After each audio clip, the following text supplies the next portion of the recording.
తెలంగాణను డెవలప్ చేయకుండా ఎక్కడ రేవంత్ రెడ్డికి కాంగ్రెస్ పార్టీకి పేరు వస్తుందని అడ్డుకునే ప్రయత్నం చేశారని చెప్పేసి అంటున్నారు మేడం. ఎంతవరకు కరెక్ట్ అనుకోవచ్చు? అసలు రేవంత్ రెడ్డి గారికి ఏం పేరు వస్తుందండి? ఎందుకు వస్తుంది? అమెరికాకు పోయి ఎవరిని ఒక నగర మేయర్ ను కలిస్తే రేవంత్ రెడ్డి గారికి పేరు వస్తుందా? ఇక రేవంత్ రెడ్డి గారికి పేరు వస్తుందని మోడీ గారు భయపడుతుర్రా? చిత్రమైనటువంటి మాటలు చెప్పొద్దు.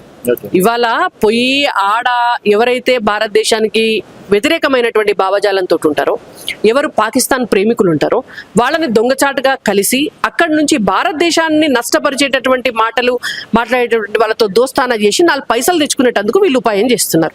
భారతదేశంలో అనిశ్చితిని క్రియేట్ చేయాలనే ఉపాయం చేస్తున్నారు. దానికి ఖచ్చితంగా ఆపుతారు. ఎందుకంటే దేశ భద్రత అనేటువంటిది ముఖ్యం. అంతేగాని రేవంత్ రెడ్డి గారిని చూసి భయపడ్డారు. ఎందుకు భయపడతారు? ఏం చేయగలుగుతారు రేవంత్ రెడ్డి గారు? 100 సార్లు పోయించండి. ఇప్పటికి అమెరికా వేయండు, దుబాయ్ వేయండు, యూకే వేయండు. ఏం చేస్తారు రేవంత్ రెడ్డి గారు? గుజరాత్ సీఎం కి వాళ్ళకి పర్మిషన్ ఇస్తారు కానీ రేవంత్ రెడ్డికి ఎందుకు? అంటే మీరు దేని కొరకు పోతున్నారు అనేటువంటిది పాయింటే కదా. ఇప్పుడు మీరు కూడా గుజరాత్ సీఎం గారి లాగానే నిజంగా రాష్ట్ర అభివృద్ధి కొరకే పోతే ఇచ్చు కావచ్చు మీకు కూడా. కానీ మీరు పోయేటువంటి దాని కొరకు కాదు కదా. మీరు ఎవరో దేశానికి వ్యతిరేకమైనటువంటి పనులు చేసేటోళ్ళని కలవడానికి పోతా అంటే ఎందుకు ఇస్తారు? మేమేమంటున్నామంటే ఖచ్చితంగా దిగి రావాలి అంటే, మా కొరకు రాకపోయినా మీరు విద్యార్థుల కొరకు రండి. 20 లక్షల మంది విద్యార్థుల భవిష్యత్తు ముఖ్యం కదా. మీ పార్టీ నాయకుడు వైఎస్ రాజశేఖర రెడ్డి గారు తీసుకొచ్చినటువంటి స్కీమ్ ఇది. మరి విద్యార్థులకు కావాల్సినటువంటి చెల్లించాల్సినటువంటి డబ్బులు మీరు యాజమాన్యాలకు కడితే వాళ్ళకి సర్టిఫికేట్స్ వస్తాయి. వాళ్ళు పై చదువులు చదువుకుంటారు, వాళ్ళు ఉద్యోగాలకు పోతారు. ఇవాళ 20 లక్షల మంది విద్యార్థులను రోడ్డు మీద నిలబెట్టి నువ్వు అమెరికాకు పోయి లండన్కి పోయి ఏ విద్యా విధానం తీసుకొస్తావు? అంటే ఇది విద్యాశాఖ ఎవరికైనా ఇస్తే పాడు చేస్తారా, తన దగ్గరనే పెట్టుకున్నా అంత నిబద్ధత ఉంది నాకు అని చెప్పి చాలా సందర్భాలు. మరి ఎక్కడ కనిపిస్తుంది మీ నిబద్ధత అంటున్నాను నేను. మీ నిబద్ధత కనబడాలి కదా, చేతలలో కనబడాలి. విద్యార్థులకి మీరు ఫీజు రియంబర్స్మెంట్ ఇచ్చి వాళ్ళ సర్టిఫికెట్లే ఇస్తలేరు. బేసిక్ థింగ్ అది. మీ చేతలలో మరి మీరు ఫెయిల్ అయినారు. స్కూళ్ళల్లో టాయిలెట్స్ లేవు ఆడపిల్లలకు, మీరు ఫెయిల్ అయినారు. ఇంటర్మీడియట్ విద్యార్థులకు 2000 రూపాయల స్కాలర్షిప్ ఇస్తలేరు, మీరు ఫెయిల్ అయినారు. ఎస్సీ ఎస్టీ విద్యార్థులకు కేంద్ర ప్రభుత్వం ఇచ్చే స్కాలర్షిప్ ఇచ్చింది, రాష్ట్ర ప్రభుత్వం దానికి కావాల్సినటువంటి వీళ్ళ వాటా జమ చేస్తలేరు, మీరు ఫెయిల్ అయినారు. ఇవాళ జంబో డిఎస్సీ ఇస్తామని చెప్పినారు, లేదు మీరు ఫెయిల్ అయినారు. విద్యార్థులకు పాఠాలు చెప్పే యూనివర్సిటీలలో ఒక్క పోస్ట్ కూడా కొత్తది శాశ్వతమైనటువంటి అధ్యాపకుల పోస్ట్ మీరు ఫిలప్ చేయలేదు, మీరు ఫెయిల్ అయినారు. మరి ఇప్పటికైనా ఒప్పుకొని ఒక చదువుకున్నటువంటి వ్యక్తికి ఇవ్వండి విద్యాశాఖ.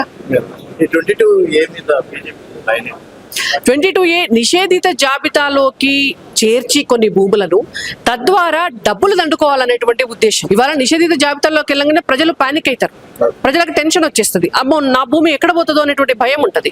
దాన్ని ఓపెన్ చేసేసి వాళ్ళ దగ్గర నుంచి దీన్ని సజావుగా సాఫీగా నడిపియాలి అని అంటే కొంత డబ్బు తీసుకొని వాళ్ళకి క్లియరెన్స్ ఇవ్వాలనేటువంటిది ఇది ఒక కొత్త రకమైనటువంటి పైసల దందా. ఇప్పుడు మళ్ళీ ప్రజలు ఎందుకు అప్లై చేసుకోవాలండి? అంటే ఎన్నిసార్లు ధరణి వచ్చినాడు ఓసారి అప్లై చేస్తారు, భూభారత్ వచ్చినాడు ఓసారి అప్లై చేస్తారు, మీరు నిషేధిత జాబితా అని పెడితే ఓసారి అప్లై చేస్తారు.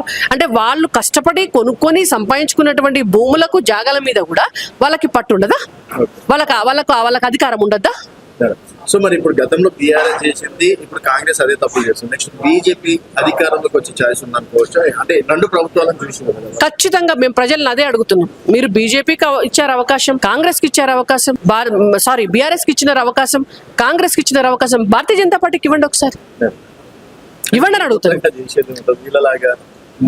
లేదు, భారతీయ జనతా పార్టీ ఇవాళ జీరో కరప్షన్ దిశగా కేంద్రంలో ప్రభుత్వాన్ని నడిపిస్తుంది. మీరు ఒక్క మంత్రిని కూడా ఒక్క స్కామ్ లో ఈ రోజు వరకు కూడా మీరు చూడలేదు. ఇవాళ గతంలో ఉన్నటువంటి పరిస్థితి కంటే రోడ్ల వ్యవస్థ రోడ్డు రవాణా వ్యవస్థ కావచ్చు, రైలు మార్గాలు కావచ్చు, విద్యాలయాలు కావచ్చు. ఇవాళ మీరు తెలంగాణ రాష్ట్రంలో చూడండి, కేంద్ర ప్రభుత్వం పరిధిలో ఉన్నటువంటి 22 ఏకలవ్య పాఠశాలలు అద్భుతంగా నడుస్తున్నాయి. కేంద్ర ప్రభుత్వం పరిధిలో ఉన్నటువంటి కస్తూర్బా పాఠశాలలు అద్భుతంగా నడుస్తున్నాయి. కేంద్ర ప్రభుత్వం పరిధిలో ఉన్నటువంటి యూనివర్సిటీలో కేంద్ర ప్రభుత్వం చేయగలిగినటువంటి దాని వరకు అద్భుతంగా నడుస్తున్నాయి.